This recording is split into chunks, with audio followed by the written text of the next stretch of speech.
शिक्षक की गुणवत्ता को जब तक आप समय समय पर 3 साल, 2 साल, 4 साल, 6 साल के अंदर 3 पीरियड के अंदर उसका एग्जामिनेशन या उसकी ट्रेनिंग पीरियड को आप नहीं लेंगे तो सरकारी स्कूल के जो बच्चे हैं वो बेहतर भविष्य उनकी सुरक्षित नहीं होगी। माननीय सदस्य, आप 6 बार मेंबर पार्लियामेंट हो ना? जी जी, 6 टाइम है ना? अब स्कूल का क्लासरूम तो उसका राज्य देखेगा, केंद्र देखेगा? नहीं, मैं वो नहीं कह रहा हूँ। और कोटा में अगले साल लगभग 600 से 700 बच्चे किस तरह डिप्रेस के चलते आत्महत्या किए हैं, आपसे कोई चीज छुपी नहीं है। क्या आप केंद्रीय विश्वविद्यालय बनाने के लिए पूर्णिया कॉलेज को आप देखे हुए हैं? दूसरा चीज है डीएलएड और बीएड। लगभग सरकारी कॉलेज में डीएलएड और बीएड को आपको खोलना चाहिए क्योंकि शिक्षक को बढ़ाने की जरूरत है। आंगनबाड़ी पर आपसे आग्रह यह है कि आंगनबाड़ी के बारे में एक सोच बन गई है कि यहाँ अत्यंत पिछड़ा दलित आदिवासी खिचड़ी खाएंगे, आगे वो चले जाएंगे। अध्यक्ष महोदय, मैं आपको हृदय से धन्यवाद देना चाहता हूं।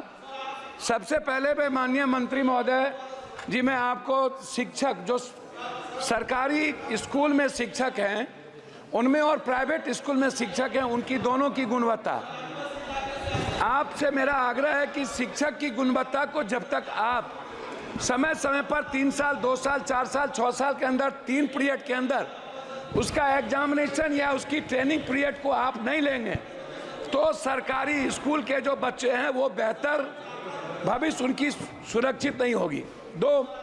तीसरी चीज, जितना सरकारी स्कूल में और कॉलेजेस में बच्चे हैं 400, 800, 600, 700, क्लास इतने कम हैं। 8 क्लास है, 9 रूम है, 8 रूम है, 7 रूम है।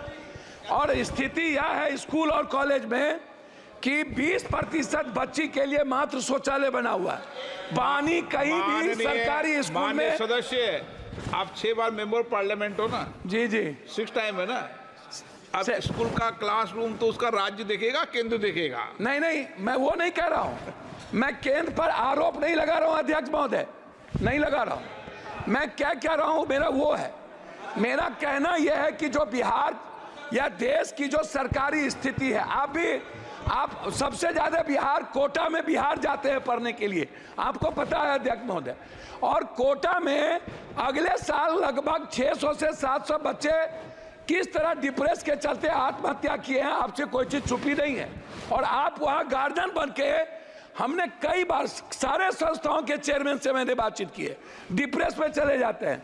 मेरा सबमिशन इस बात को लेकर के है कि बिहार के बंटवारे के बाद ना तो एक नेतरहाट खुली, ना तो सैनिक स्कूल खुला, ना ही केंद्रीय विश्वविद्यालय को तवज्जो मिली, ना जमीन मिली, ना नवोदय विद्यालय पर फोकस किया गया, ना सेंट्रल स्कूल पर फोकस किया गया, ना पंचायत में कस्तूरबा गांधी पर फोकस किया गया।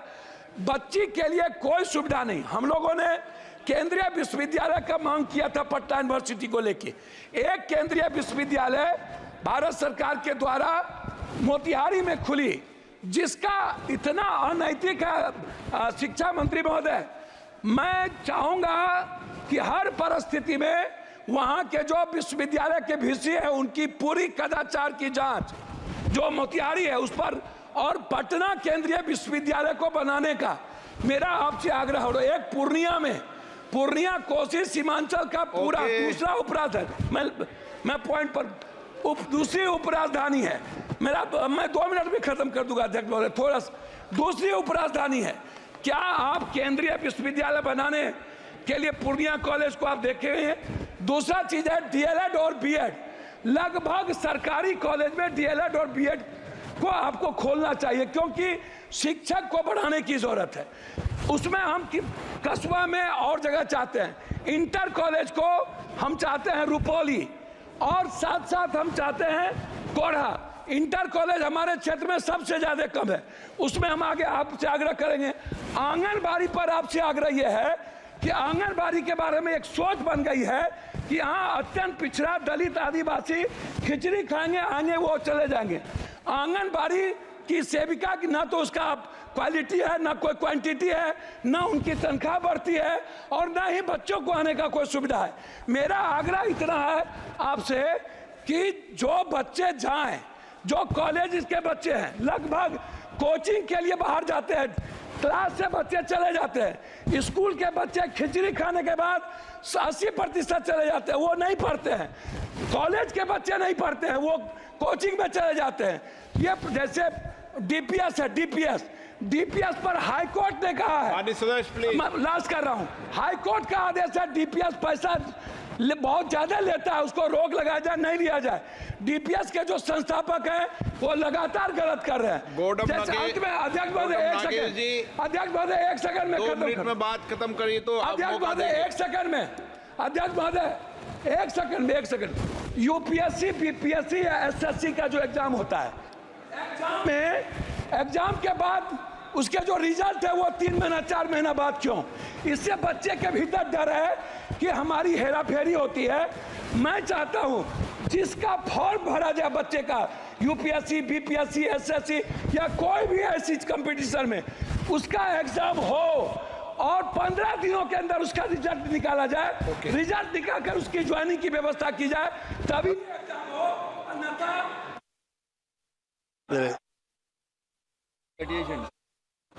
माननीय सदस्य अध्यक्ष, घड़ी देख लो और बोल लो।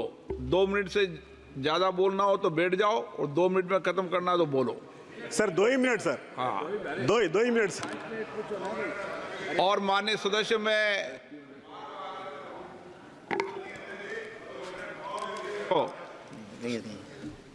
कभी भी जब आपको कह दिया जाए कि समय समाप्त हो तो एक बार इशारा समझ जाएं। आप एक दल के सदस्य हैं, लेकिन ये अधिकार नहीं है कि आप रोज ही बोलो। ये अधिकार तो सभापति का है जो सीट पर बैठा है। ठीक है ना? 2 मिनट में अपनी बात को खत्म करो। अध्यक्ष महोदय, मुझे शिक्षा मंत्रालय के अनुदान के पनोरमा ग्रुप, जो सोचता है वो करता है।